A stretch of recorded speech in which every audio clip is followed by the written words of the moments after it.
राष्ट्रीय ओबीसी महासंघाचं गोव्यात आज महाअधिवेशन होणार आहे। मुख्यमंत्री देवेंद्र फडणवीस महाअधिवेशनाला उपस्थित राहणार आहे। मुख्यमंत्री देवेंद्र फडणवीस ओबीसींच्या मुद्द्यावर इथे काय बोलणार याकडे सर्वांचं लक्ष असेल।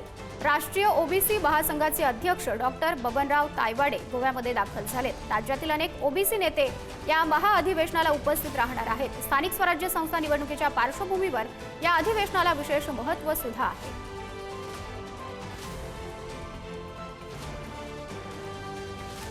राष्ट्रीय ओबीसी महासंघाचं 10वं अधिवेशन आज गोव्यामध्ये पार पडते। गोव्याच्या श्यामाप्रसाद मुखर्जी इंडोर स्टेडियममध्ये या कार्यक्रमाची तयारी जवळपास पूर्ण झालेली आहे। राज्याचे मुख्यमंत्री देवेंद्र फडणवीस त्याचबरोबर इतर गणमान्य जे व्यक्ती आहेत ते या अधिवेशनाला उपस्थित राहणार आहेत। राष्ट्रीय ओबीसी महासंघाचे पदाधिकारी इथे आपण आलेले पाहतोय। सोबतच राष्ट्रीय ओबीसी महासंघाचे अध्यक्ष आहेत डॉक्टर बबनराव तायवाडे। सर, काय सांगाल, आजचं 10वं अधिवेशन आहे, गेल्या 10 वर्षाचा लढा आहे, आज किती महत्त्वपूर्ण अधिवेशन मानताय? बिलकुल नक्कीच राष्ट्रीय ओबीसी महासंघाच्या इतिहासातील आज 7 ऑगस्ट 2025 हा फार मोठा महत्त्वाचा दिवस राहणार आहे की आज आमचं या ठिकाणी 10वं अधिवेशन गोवा येथील डॉक्टर श्यामाप्रसाद मुखर्जी स्टेडियममध्ये संपन्न होत आहे।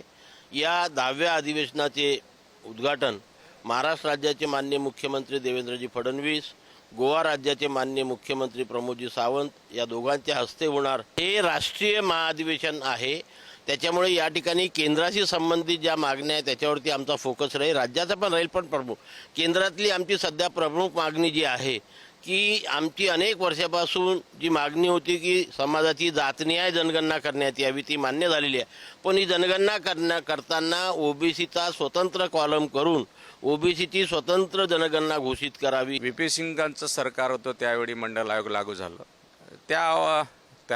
त्यानिमित्त आम्ही 7 ऑगस्टला दरवर्षी अधिवेशन घेत असतो। व्ही.पी. सिंगाची आठवण व्हावी, मंडल आयोग लागू झाला त्या दिवसाची आठवण राहावी म्हणून सातत्याने 7 ऑगस्ट 2016 पासून हे अधिवेशन होत आहे। आज गोव्यामध्ये 10वं अधिवेशन होत आहे। खूप धन्यवाद। कॅमेरामॅन मंगेश हस्तकसह जितेंद्र शिंगाडे, पुढारी न्यूज, नागपूर।